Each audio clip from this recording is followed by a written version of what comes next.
পূর্ণিমার রাতে পুকুর পাড়ে ভয়াবহ স্মৃতির আবির্ভাব ঘটে যখন আমি সাদা চাদর পরা এক রহস্যময়ী নারীর দ্বারা আকৃষ্ট হই। তার অশ্রুমিশ্রিত চোখ আমাকে তার অনিবার্য বেদনার বিষয়ে জানায়।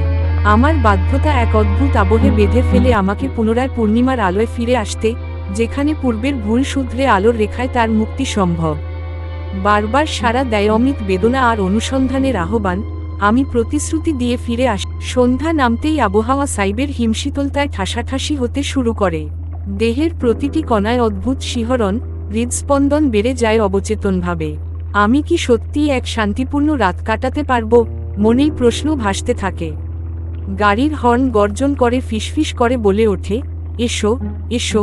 আমি ড্রাইভ করে পৌঁছেই গাড়িতে থরথর করে বুক বাঁধি। এ তো শুধু আরেক পূর্ণিমা নয়, এ যেন এক নিম্ন অনুভূতির আহ্বান। কোথাও লুকিয়ে থাকা কিছু বলছেই, আমি এখানে আছি। চিরসবুজ গাছপালা যেন নির্ধৃত হয়ে দাঁড়িয়ে আছে, যেন হাত বাড়িয়ে আমাকে স্পর্শ করতে চায়। ওঝার মতো ড্রাইভিং লাইটের হালকা আলোয় সুরসুর করে ওঠে পাতার ছাপ। প্রতিটি শব্দ মনে হয় কেমন উঠছে, কু কু কুয়োর ডাক নাকি কারো নীরব আকর্ণ। অজানা আতঙ্কে শরীর কাঁপে, কিন্তু আমি থেমে না, সামনে এগিয়ে যাই অবিরত। পাড়া পুকুর পাড় দিয়ে হেঁটে যেতে যেতে হঠাৎ লক্ষ্য করি, পুকুরের পানিতে পূর্ণিমার আলো কেবল নয়, যেন ভেঙে ছিটিয়ে আছে অদৃশ্য নারীর মুখ। অর্ধেক ভেসে ওঠা মুখে চোখ দুটি লালাভ হয়ে জ্বলছে, চোয়ালের নড়াচড়ায় সৃষ্টি এক অদ্ভুত খিলখিল ধ্বনি। আমার রক্ত কম্পমান, গলায় বাঁধা কণ্ঠ বোঝে না উচ্চস্বর করুক না না করুক। এখনই ফিরব, নিজেকে থারিত করে বলি, কিন্তু পায়ের নিচে মাটি নেই, বরং যেন আমি সুনীল কুয়োতে ডুব দিচ্ছি। পেছনে ফিরে দেখি, এক সাদা চাদর পরা নারী, মাথা নিচু করে দাঁড়িয়ে। চোখ বন্ধ, কিন্তু তার নিঃশ্বাসে, তার পদক্ষেপে একটা বিষণ্ণ যন্ত্রণার বার্তা লুকিয়ে আছে। ভয়ে ভেতরে ঢুকে কোন্দল ধরায়, মুখ শুকিয়ে আসে। আপনি কে? ফিসফিস করে জিজ্ঞেস করি, কিন্তু সাড়া নেই। হঠাৎ সে স্বল্পস্বর কি যেন বলল, আমার বেলা গিয়েছে, বাঁচতে পারিনি। তার কথার শেষটুকু বাতাসে গুমটো হয়ে মিশে গেল। মোরগ ডেকে উঠল নিকটস্থ খামারে, কিন্তু তার ডাকেও কোন সান্ত্বনা নেই।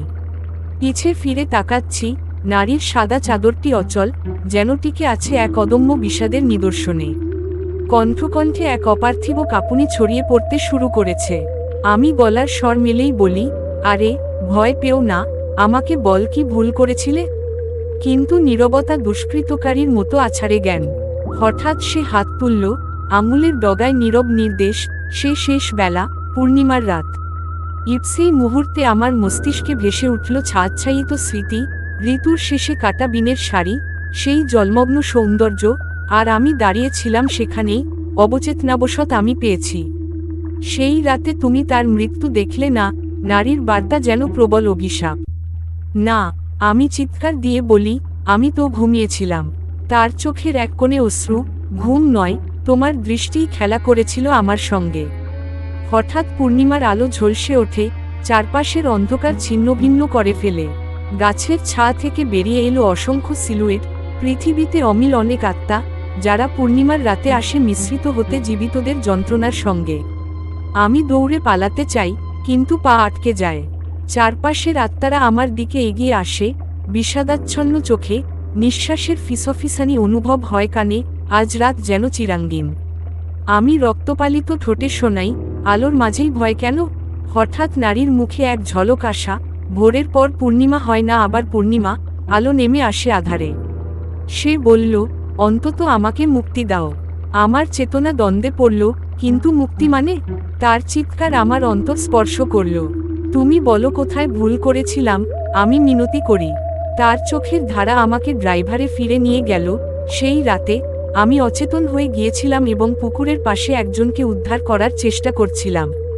কিন্তু কে, আমি নিজেও জানি না। নারীর কথা যেন প্রলুব্ধি, যে কিনা বাঁচাতে চাইবে, হবেন আমার রক্ষক। তবে মুক্তি পেতে তোমার সাহস এবং ভালোবাসার প্রমাণ চাই।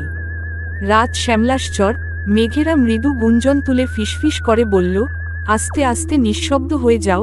আমি দাঁড়িয়ে রইলাম, আর নারীর চিত্র ঝাপসা হতে লাগল। পূর্ণিমার লুকানো রহস্য, যখন সঠিক সাহস ধারণ করবে, পর্দা ওঠার আগেই অদ্ভুত এক যন্ত্রণা মুক্ত হবে। রক্তস্রাব ঢেউ খেললে মনে হলো, পড়লেখার শেষ নেই, শুধু আনন্দ, আশা, ভয়, শ্রদ্ধার মিশ্রণে থারিত হয়ে ছুটে চলা এক অবিশ্বাস্য রাত। রাতের অন্ধকার কেটে আসতে লাগলো প্রথম উষ্ণ রোদরশ্মি। কিন্তু আমার হৃদয় চিৎকার করে, অবশেষে কি মুক্তি পেলাম? হঠাৎ বাতাসে ভেসে এল এক অচেনা সূক্ষ্ম সুর, যেন দিগন্তের সবাই একসাথে কিছু ফিসফিস করে বলল, সতর্ক থেকো। আমি ফিরে তাকালাম, কিন্তু চারপাশ আদেখা আগের মতো শান্ত। আবদ্ধ আধার ভেঙে পড়ল হঠাৎ এক পলাশি লাল আলো, পুকুর পাড়ে আঁকা সেই নারীর বাকি থাকা স্মৃতিচিহ্ন। ভয়ের সঙ্গে মিশে গেল যেন এক মধুর সুরেলা তান, মনে করিয়ে দিল যে রহস্য পুরোপুরি উন্মোচন হয়নি এখনো।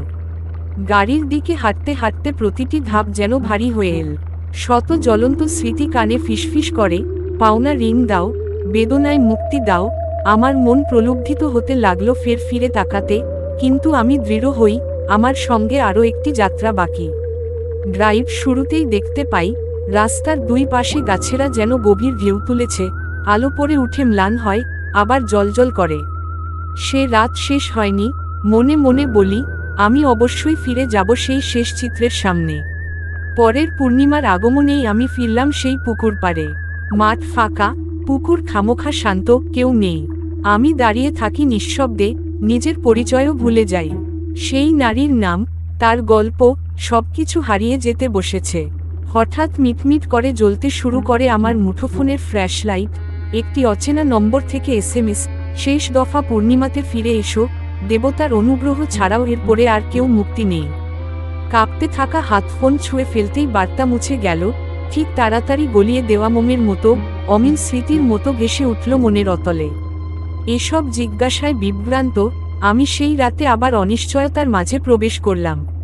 পুকুরের তীরে দাঁড়িয়ে হঠাৎ জেগে ওঠে এক দুর্লভ সোনালি আলোর প্রতিচ্ছবি, নারীর মুখ, অতীতের দৃষ্টান্ত। এসো, শেষটুকু শুনো। তার ঠোঁট নরল, কণ্ঠ থেকে ধরা পড়ল শেষ বাক্য, যে প্রেমে বিশ্বাস করবে, সে স্বয়ং আত্মা মুক্তি দেবে। তোমার হৃদয়ের অকৃত্রিম আলোতেই আমার বাস। শিশিরের ফোঁটা গায়ে পড়ল, মনেই অনুভব করলাম, চেয়েছি মুক্তি, কিন্তু শুধু সাহস কালের পরিক্রমায় যথেষ্ট নয়, প্রয়োজন ভালোবাসার অমলিন প্রকাশ। নিঃশব্দ হয়ে রইলাম, মাথা নিচু করে চেয়ে দেখলাম কেমন এক অদ্ভুত উষ্ণতা ছড়াচ্ছে বুকের ভেতর। মনে হয় শতবর্ষী বেদনা প্রথমবার স্মরণ করে প্রশান্তি খুঁজছে। আমি অপেক্ষা করে আছি, বলি অবন্মিত স্বরে, তোমার মুক্তির জন্য। অলীক হয়রানিতে আমি অনুভব করি, প্রত্যয় ভরা এই অন্ধকারের মাঝেই রয়েছে এক অবর্ণনীয় আশা। পুকুর উজলের ঢেউ যেন সুর তোলে, আর বাতাস মনে করে, ভালোবাসা মরেই না। রাতের নীরবতা যেন হাড় ছিঁড়ে যাচ্ছে।